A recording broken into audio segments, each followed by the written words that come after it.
할렐루야. 2025년 7월 13일 7월의 둘째 주일, 오늘은 요한계시록 10장 말씀을 함께 나눌 차례가 되었습니다. 요한계시록 10장 1절로 11절 말씀을 본문으로 삼아서 말세 교회와 성도의 사명, 말세 교회와 성도의 사명, 이런 제목으로 하나님의 말씀을 선포하도록 하겠습니다. 어떤 기업가든지 자기가 피땀을 흘려서 세운 기업이 잘 경영되고 잘 운영되기를 바랄 겁니다. 마찬가지로 우리 주님께서는 하나님께서 세우신 각 교회가 제 기능과 역할과 사명을 잘 감당하기를 원하시고, 또 교회에 속한 인재들이 제 사명을 다하기를 원하십니다. 왜냐하면 주님은 자신의 피를 흘려서 교회를 세우셨기 때문이죠. 자신의 몸을 희생하며 세우신 교회란 말입니다. 자, 그런 교회들이 말세를 살아가면서 또 어떤 모습으로 교회가 서야 되고, 또 교회 구성원된 우리 성도들은 어떤 모습으로 사명을 감당해야 되는지, 그에 대한 말씀을 오늘 함께 나누기를 원합니다. 자, 본문 우리 1절부터 4절까지를 우선 함께 같이 보겠습니다. 자, 시작.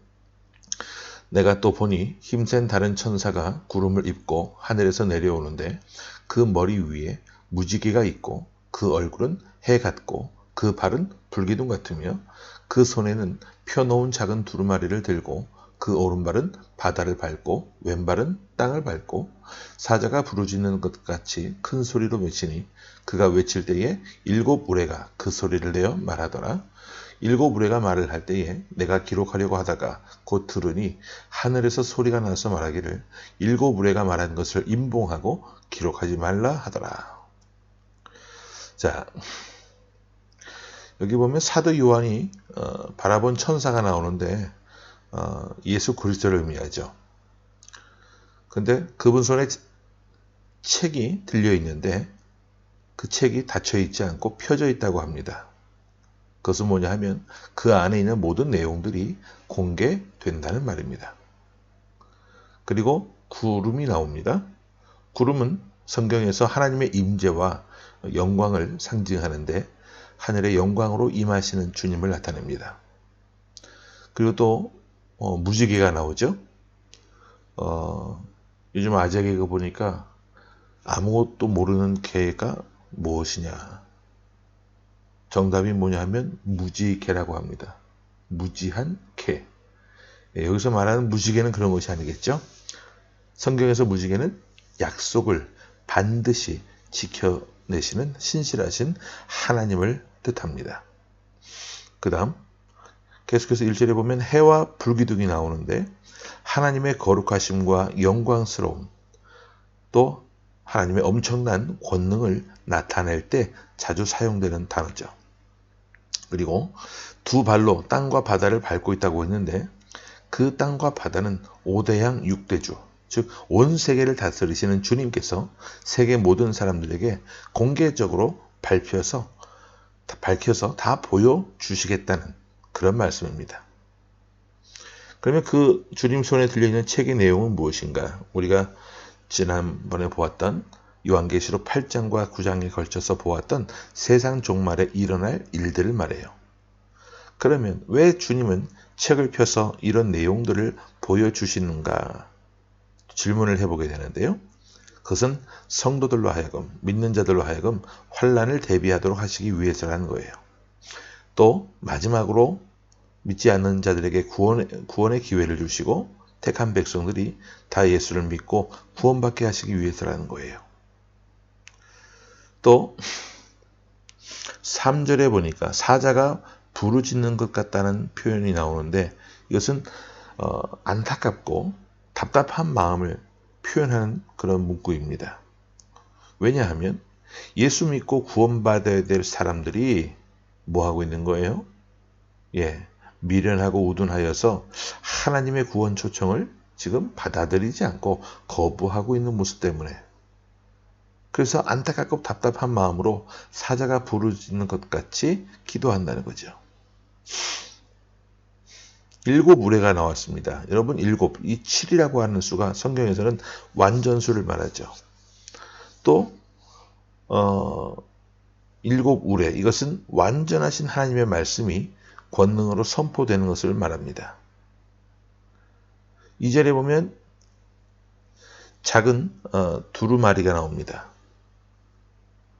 자, 이것은 헬라어로 비블라리디온이라고 하는 단어를 쓰는데 작은 책이라고 하는 뜻입니다. 여기서 어떤 단어가 나오느냐? 바로 바이블이라고 하는 단어, 즉 성경이 나오게 된 것이죠.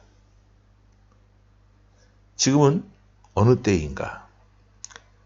우리가 여유를 부리면서 지낼 때가 아니고 주님의 심정으로 부르짖어야 할 때라고 하는 것을 우리가 꼭 기억했으면 좋겠습니다.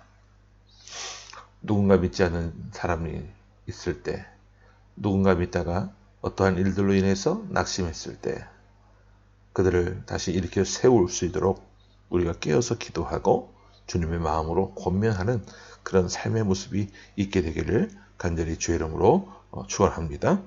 아멘. 우리 이어서 5절부터 7절을 한번 쭉 봅니다. 자, 시작.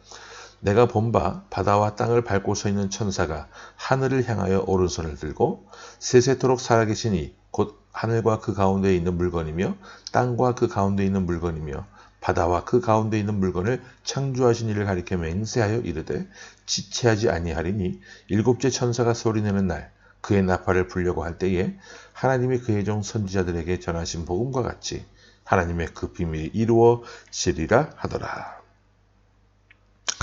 여러분, 맹세라고 하는 것은요, 중요한 일을 반드시 실천해 내겠다라고 하는 의지를 말합니다. 근데 여기에 맹세는 주님께서 하신 맹세거든요. 주님이 직접 하신 맹세는요, 예사롭지 않은 일들을 말합니다. 왜냐하면 주님은 반드시 그대로 맹세하신 것들을 행하시기 때문에, 시행하시기 때문에 그래요. 그러면 주님께서 행하시겠다라고 한 그 맹세, 그 내용이 무엇입니까? 심판에 관련된 말씀인데 그 심판이 언제 일어나느냐? 일곱째 천사가 나팔을 불 때 일어난다고 합니다.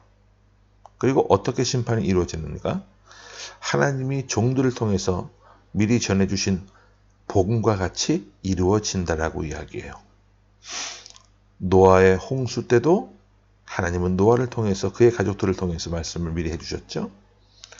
또 아브라함을 통해서는 소돔과 고모라의 멸망에 관련된 말씀을 미리 주셨어요. 또 선지자들을 통해서는 유다에 망할 것을 미리 말씀해 주셨죠.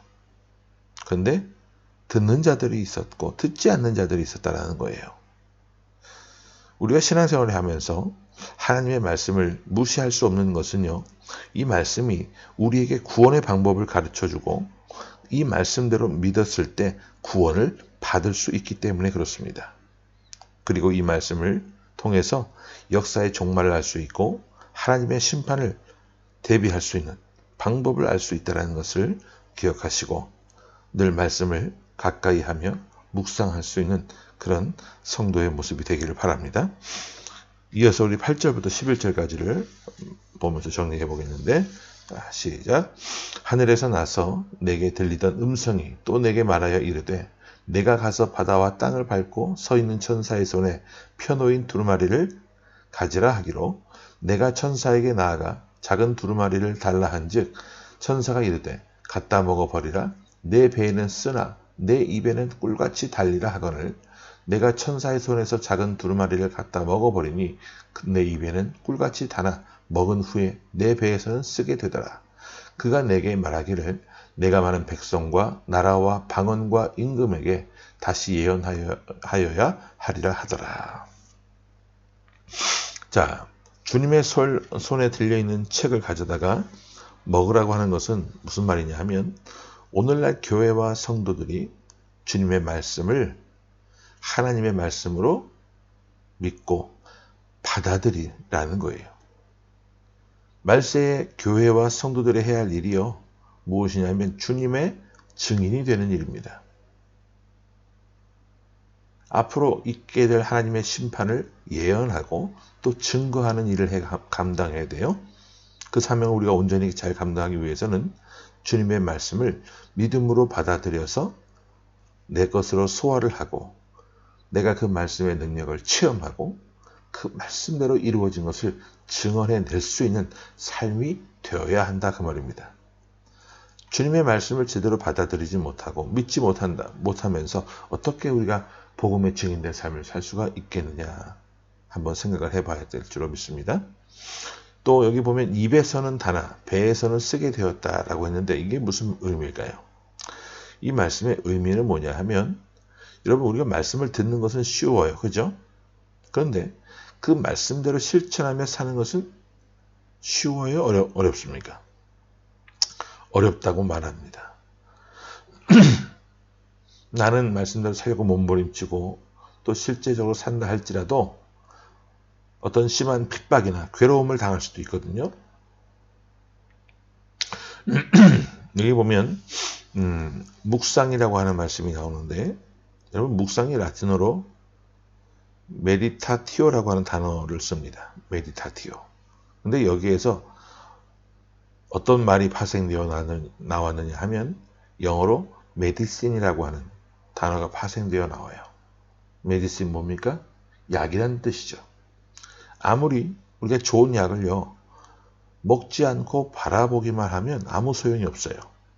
먹어야만 그 약이 내 안에 들어가서 화학작용을 일으키고 내 안에 있는 독소를 좋지 못한 것들을 밀어내고 그러면서 내 몸이 회복이 될 수 있는 것이죠. 마찬가지로 성경은요 우리가 전시용으로 소장하고자 해서 갖고 있는 것이 아니라 읽고 묵상하고 또 묵상해서 마치 소가 되새김질을 하는 것처럼 그것이 내 영혼의 일부분이 될 때까지 스며들게 될 때까지 우리가 그 말씀을 대해야 한다는 겁니다. 그래서 그 먹은 말씀이 나의 삶 가운데 말과 행함을 통해서 자연스럽게 배어 나와야 한다는 거예요. 말씀을 읽고 묵상하면서 삶으로 적용해 나가는 데까지 가는 것. 그것이 진짜 말씀을 먹은 사람의 모습이라는 겁니다. 여러분들은 말씀을 대할 때 어느 단계까지 말씀을 대하고 계시는지요? 말씀을 단순히 읽고 묵상하는 데에서 그친다면 안 됩니다. 이제는 말씀을 읽고 묵상하는 것에서 그치는 것이 아니라 삶 가운데 그 말씀을 실천하고 적용하는 데까지 이르러서 그 말씀의 능력을 체험하고 내 삶 속에 구체적으로 그 말씀이 이루어짐을 경험하며 참된 복음의 증인으로서의 삶을 살아갈 수 있는 저와 여러분의 모습이 될 수 있기를 간절히 주의 이름으로 축원합니다. 아멘. 함께 말씀을 기억하면서 기도합니다. 하나님 은혜를 감사합니다.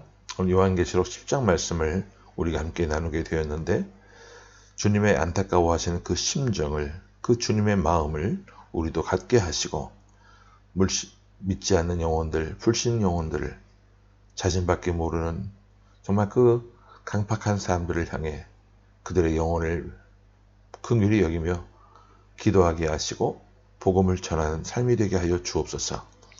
심판날이 가까이 오고 있다는 것을 우리가 알고 느끼고 시간의 긴박성, 시급성을 깨닫고 영혼 구원을 위해 더욱더 전심전력 노력할 수 있는 삶이 되게 하여 주옵소서. 하나님의 말씀을 귀로만 듣지 않게 하시고 그 말씀을 하나님의 말씀으로 믿고 받아들여서 잘 소화시켜내고 그 말씀의 능력을 내 삶 속에 적용해낼 수 있고 또 삶을 통해 증거해낼 수 있는 참된 성도의 사명을 온전히 감당해내는 우리의 모습이 될 수 있도록 하나님 도와주옵소서. 이 말세의 때를 살아가는 모든 하나님의 권속들을 위해 함께하사 이 말씀의 능력이 하나님 이 또 한 주간도 주님 말씀을 가까이 하며 주님을 찾고 의지하는 신실한 모든 백성들의 삶 속에 하나님 동행하여 주셔서 그들이 기도하는 바대로 우리가 또 합력하여 선을 이루는 귀한 시간들이 우리의 삶 가운데 펼쳐질 수 있도록 하나님 도와주옵소서. 살아계신 예수 그리스도의 이름으로 감사하며 간절히 기도하옵나이다. 아멘.